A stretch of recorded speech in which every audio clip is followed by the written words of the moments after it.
Factory का सौदा आपकी बेटी की खुशियों पर हुआ। मोहब्बत के जवाब में एतबार ही तो मांगा था।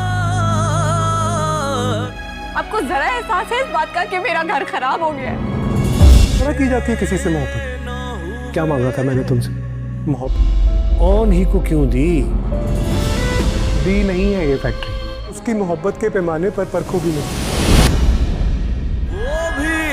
ली है मैंने उससे।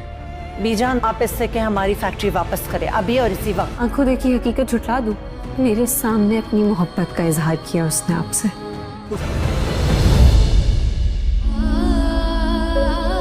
आयला को यही लग रहा है कि ऑन को रमला ने अपनी फैक्ट्री दे दी है और ऑन अब उसके साथ शादी कर लेगा, उसका तो घर ही बर्बाद हो जाएगा।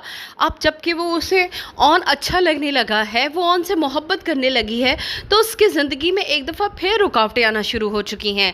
शामी पर एतबार करके जो गलती उसने की थी, अब ऑन पर एतबार करके उसे लगता है ये गलती शायद वो दूसरी मरतबा कर चुकी है।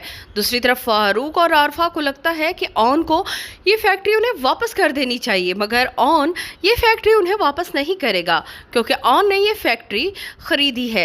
बी जान के सामने फैसला होगा और बी जान भी यही फैसला करेंगी कि ऑन इस फैक्ट्री का मालिक है। अगर वो चाहे तो फैक्ट्री दे, नहीं तो उसकी अपनी है। लेकिन रमला यहाँ पर चीखो पुकार करना शुरू कर देगी कि उसने ये फैक्ट्री बेची ही नहीं, बल्कि उसने ऑन को वैसे ही दे दी है क्योंकि ऑन ने उससे वादा किया था कि वो उससे शादी करेगा। आयला को भी यही लगता है, लेकिन ऑन सिर्फ एक शिकवा करेगा और वहाँ से चला जाएगा कि उसने मोहब्बत के बदले सिर्फ और सिर्फ एतबार मांगा था, जो कि आयला ने उस पर किया ही नहीं।